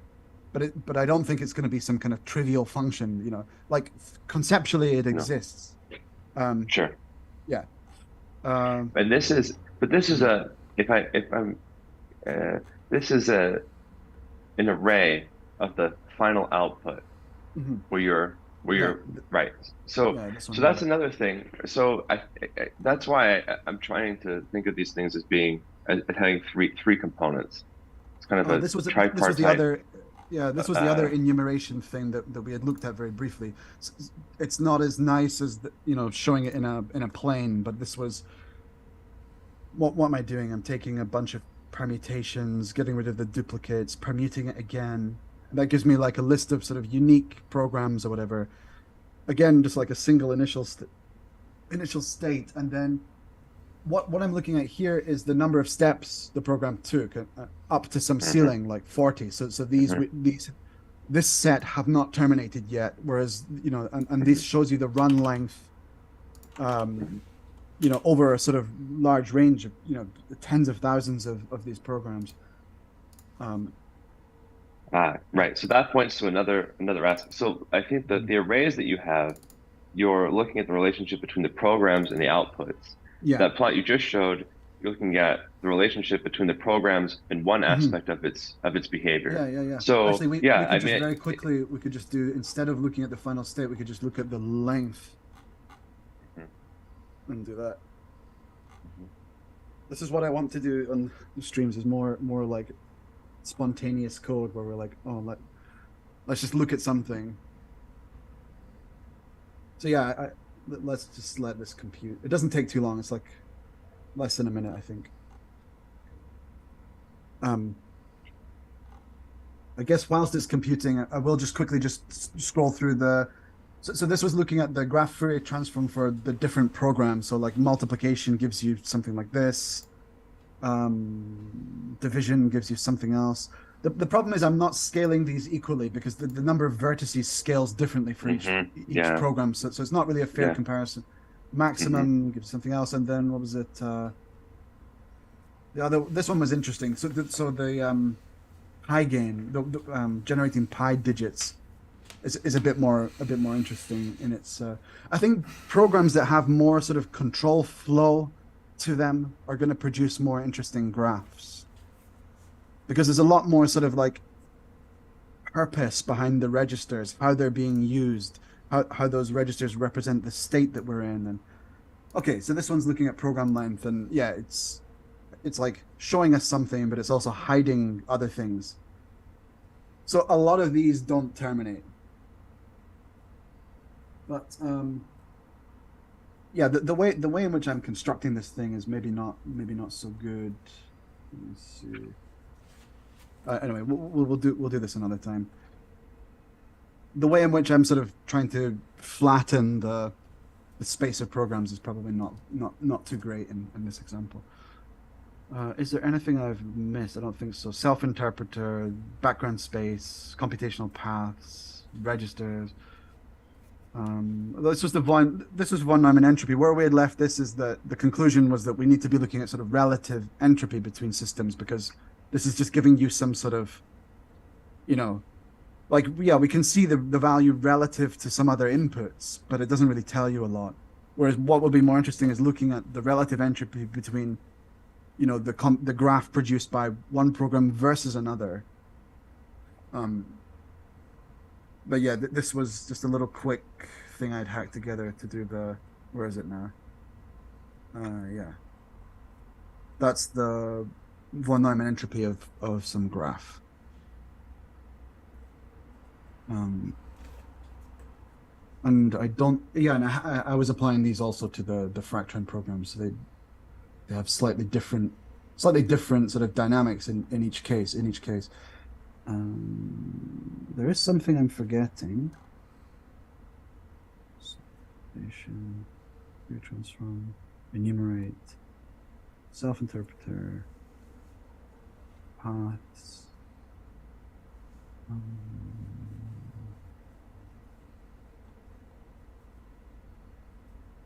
Well, um, perhaps we could return to this question that Carlos brought up, which is, Mm. I think one of the most interesting ideas that have been produced recently from our discussions, Richard, is this idea that you could create an actual vector space of Fractran programs. Mm-hmm, I find that to be quite interesting. But mm-hmm. but Carlos raises, I think, an interesting issue, which is you have these fraction sequences that are going to be of different lengths. Yeah. And so how, so on the one hand, we're just happy to have these fractions because we're hoping we can create some sort of vector space But of it's okay because they just live in like some sort of subspace, like for example, if you have three space, you have different planes in that space. You can think of some plane as like a subspace of that space. So you've got points, lines, planes, whatever, and Yeah, I think my question wasn't so much about the fact that it's a problem. It's more about what meaning do you. I mean, the length of the program seems to be quite a. I mean, it's like length equals dimensionality. Yeah. But it also corresponds to the sort of algorithmic information theoretic, Sure. measure of the program. If it's minimal, if it's not doing unnecessary work, for example. Like, I mean, one example of that would be if you're computing the triangular numbers, are you summing from 1 to n, or are you doing n squared minus n? Those two things are exactly the same, but one of them you can do in far fewer sort of operations, depending on your computational abstraction. Yeah. Because the bottom line is what are you gaining from space, right? Space has a few features that we can use, and one of it is dimensionality, or in other words, linear independence, and this idea of sort of independence in general. And then you have distance, then you have topology, you have inclusions, things like that. And I mean, it was just I don't have any further insight. It was just that I was wondering if you saw a direct correlation between the Fractran length with a dimension in space, because I mean, dimension it has all these implications about projections and about sort of the structure of the geometry of space. Actually, yeah. I mean, actually, in the self-interpreted case, you can think of some projection which would take you from here back to the more efficient representation. Do you see what I mean? So like, if you're projecting from 24 dimensions down to, so the addition program is just one instruction, but in the self-interpreted case, we need 24 instructions, and this also we need the state encoding thing, which is kind of happening outside. But yeah, you could actually incorporate this into the program itself. It would just make it a bit longer. But do you see what I mean? There's some sort of, you could think of some operation which is, and the thing is, you can nest this self-interpreter multiple times. It's not possible on like a computer because the states get so large that they just take up all of your RAM or whatever. But what I'm kind of getting at is that you could, it's like trying to think about some way of quotienting this space by the semantics of the program. So like this 3,000 step process that's happening here, that's doing just the same as this actually it's 2 steps, right? 3 states, 2 steps. There's some kind of projection which takes you back from this down to here. But is that right? Like my question is that really a projection in a geometric sense? Because it seems to be something is being reduced, but yeah, I think it would be if you could smooth the space out, if you could kind of smooth this program space out, which in the sort of neural case, because you're dealing with just real numbers and so forth, I think it is very smooth. So, for example, one random way to rephrase this is if you take a program and you remove a random, maybe the last fraction. Yeah. Does that mean anything? Like, yeah, I mean, does it just break the program and make something else, or is it related computationally to what the program does? It could turn a non-terminating program into a terminating one, for example. That's one thing. So the prime generating program has this integer at the end, the one that I showed you. If you remove that integer at the end, I think it becomes terminating, and it won't keep producing primes. So this 55 on the end. So your example was, let's remove the last instruction. I think, yeah. See, it makes it terminating. Yeah. Yeah. The other thing with dimension is, like vectors, although we represent them with tuples and sequences, they are not really tuples. I mean, yeah, because they're independent sort of components. Yeah, right? I mean, tuples are coordinates, and space is what's behind the coordinates, right? Like that. That's so to claim that there's a space whenever you have something that looks like a tuple. I mean, it's a bit. I'm not saying it's nothing can be gained, but that's why I'm sort of inquiring on what are the meanings, from the computational side to the geometry side, because I mean, this was the big problem in the sort of genetic algorithms approach, was that,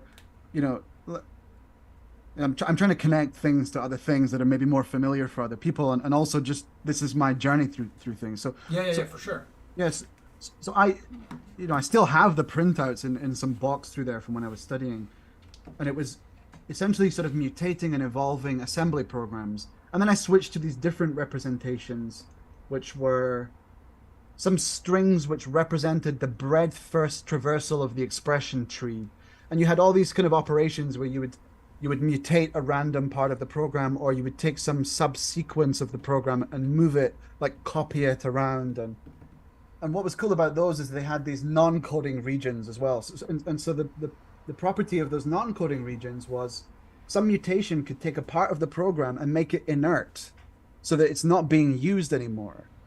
And then later that stuff could, it's like a recessive gene, it could be kind of reactivated. Do you see what I mean?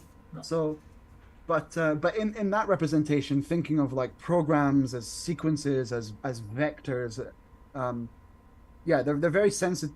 You don't, as you say, you don't really have a kind of a space where, some small perturbation results in a very small change in the program. And again, in the neural case, if you take, say, a recurrent network and you sort of modify one of the parameters by some small amount, then the behavior doesn't change much. It might not even change in some observable way, but exactly. I mean, I think the space structure might be there. It just might not be as explicit as I have a list, I have a vector. That's why I'm thinking that some kind of mapping that maybe something that sort of puts. But again, we're coming back to this idea of like some sort of minimum distance between things, That's I think that's the core of the problem, right? Like I think that it's a good thing that you keep circling back to that, because I mean I feel quite appealed here with the fact that you're trying to map out some sort of programs and some sort of instruction. Like I think that's sort of one of the like I was very parsimonious and I was very wary to like try and say, this program is closer to this one. And we had these discussions many times when all this SK combinator stuff in the beginning, where it was like, I mean, this looks bigger, or it looks longer, or it looks, these kinds of, James probably remembers, like the moment when I said, this is kind of a anthropocentric kind of bias that, we see these things as big and small. And I agree, big and small is something objective, you can measure, but the fact that you want to say that fundamental is small, that is a step further from just saying that small is small.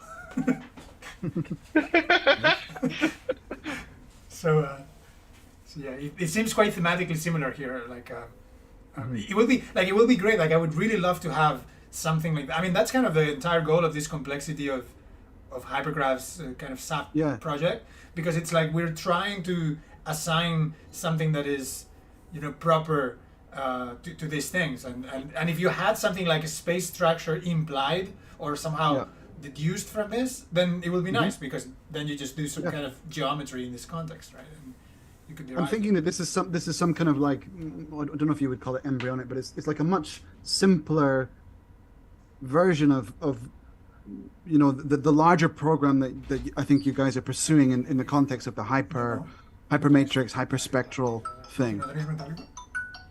Give me a If you second. get my point. Oh, no worries. Pues sí, pensaba que mamá estaba aquí. So this idea of like compiling things into hypergraph rewrite rules and then applying the sort of, you know, the things which are, there's a much longer program of research and study that's going to be involved in this. And then, you know, we're having the colloquium and so forth. Whereas I think something like this, at least is my attempt at sort of, you know, trying to get some results with something a lot more basic. And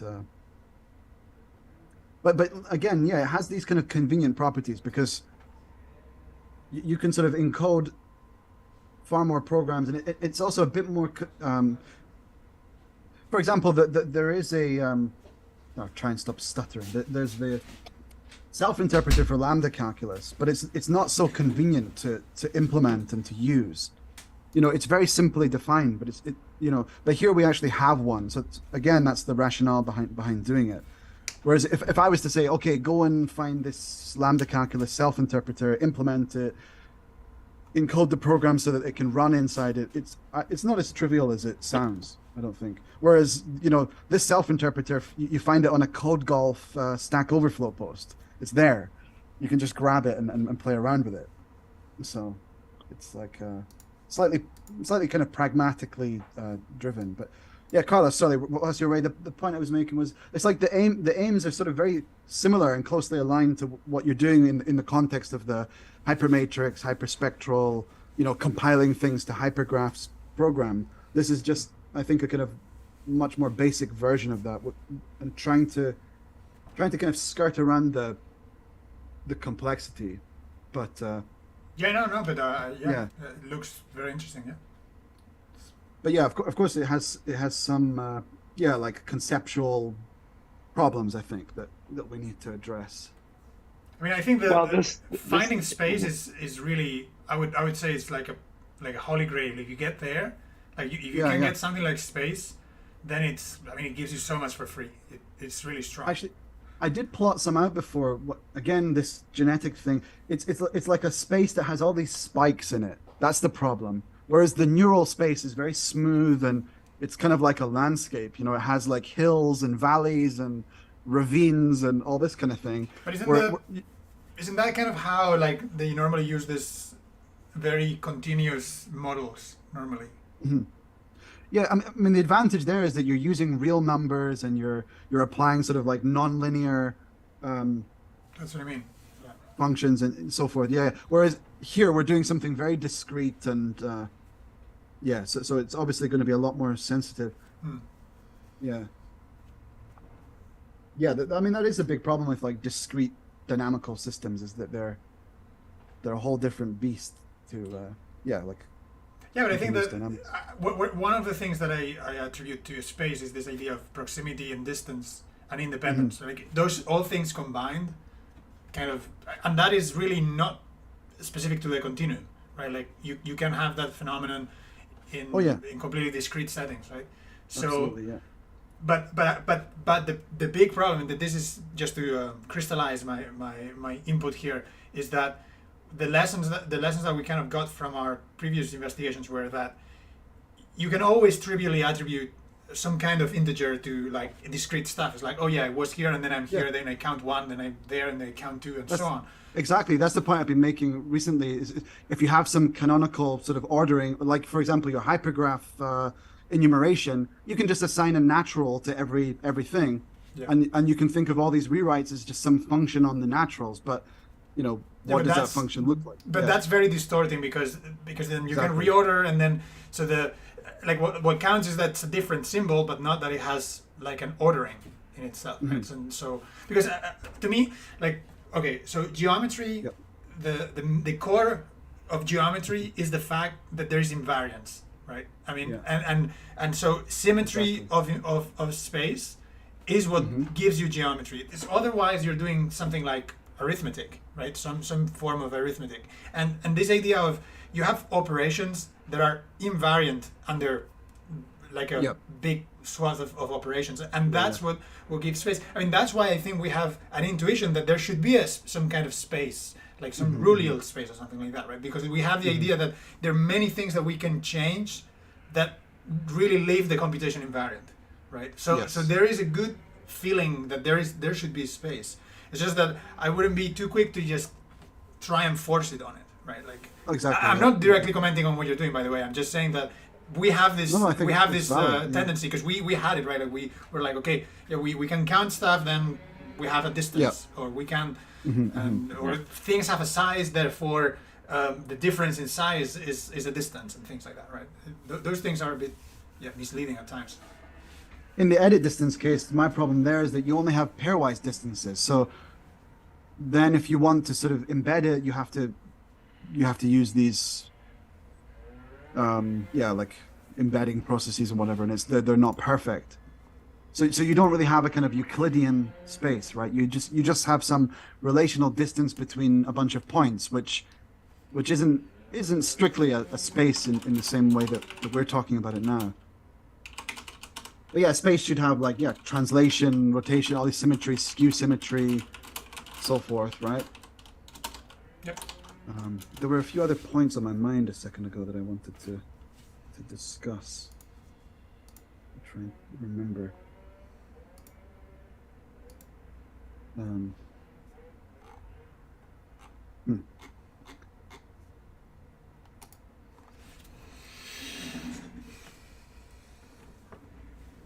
Yeah, it's gone. Sorry. Well, I think this has been a good roundtable. We actually got through 3 presentations in 2 hours, and I think it. I mean, I'm interested in hearing what you guys have to say, but I think it is nice where you can listen to someone speak about, the most recent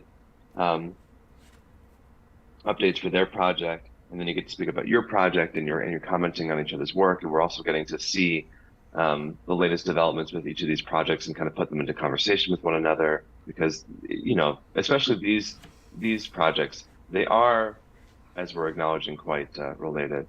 I'll also make one comment about just something that I'm kind of learning, which is, if Rich and I were working on this question of graphons and causal graphs, and at some point Richard starts showing me extensive work that he's been doing on Fractran, and it's not at all clear at the time how it was relevant. In fact, I think we both agreed it at least for some time it didn't seem relevant, but it has now become relevant, or at least it's inspiring us to consider another aspect of spatial parameterization, not just of the actual behavior of the computations, but of the actual rules themselves. And this has been something that it's been on my mind, but I haven't known exactly how to approach it. So this is something I've learned from Carlos's case with his interest in hypergraphs, with Richard's case and his interest in Fractran, which is, I think this is an interesting lesson just for kind of research in general, which is when people are working on projects, sometimes you'll entertain some tangent. You can't necessarily explain why it's of interest, but if you're focused and you're serious, et cetera, then you can sometimes, not always, but sometimes you find that it, the seemingly tangential exploration of yours can actually be integrated into what you're doing, and it can be really helpful. So that's kind of an interesting lesson from this. Like, who would think that Fractran would have anything to do?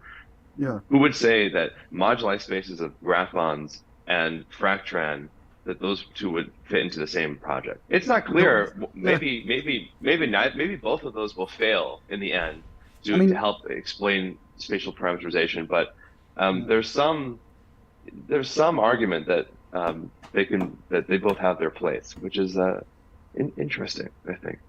There were some sort of like common themes that sort of justified the steps I was taking, like thinking about infinite graphs, or, even if you have terminating programs, sort of evaluating over some sort of infinite input space. And I guess it's all tied together through the general theme of computation anyway. So you're going to find some sort of, something to talk about that takes you from A to B and back. There's always a journey from some part of this discipline to another in some sort of diffeomorphic way or something like that. I don't know. Well, fortunately, yeah, Richard. I mean, both many of us were working on kind of questions about foundations of computation. So, given that scope, in principle, you should be able to consider other kinds of computations and then kind of in some way assimilate that back to the research you're doing. Now, I get the impression that I think this is around the time that Carlos eats, and I think he only eats like one meal per day. So I see Carlos squirming Mhm. in a polite but nonetheless noticeable way. Um, so Yeah, I'd appreciate if we can I call it off. yeah, I Yeah, yeah. didn't think we would exhaust 2 hours, but we actually did. So anyway, for people who have been watching this, thanks for watching, Yeah, um, and Anders and and some people in the chat. Yeah. thank you, Carlos, Nick, Richard, for the presentations.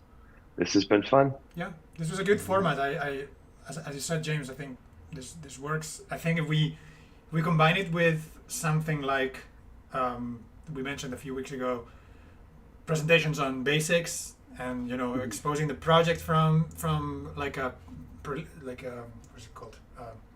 Yeah, some preliminary material or prerequisites that you need to understand. And if we sprinkle in our schedules, like, okay, in a couple of weeks we're gonna do this, and next week we'll do that, and maybe once per week one of the fellows does like an introduction, and we schedule like one stream. There's just introduction to this, and we have I think that's a very good balance between that features the content that is sort of an entry point for people, and this that is the latest things that we're doing, interacting with one another, and of course meeting ourselves offline.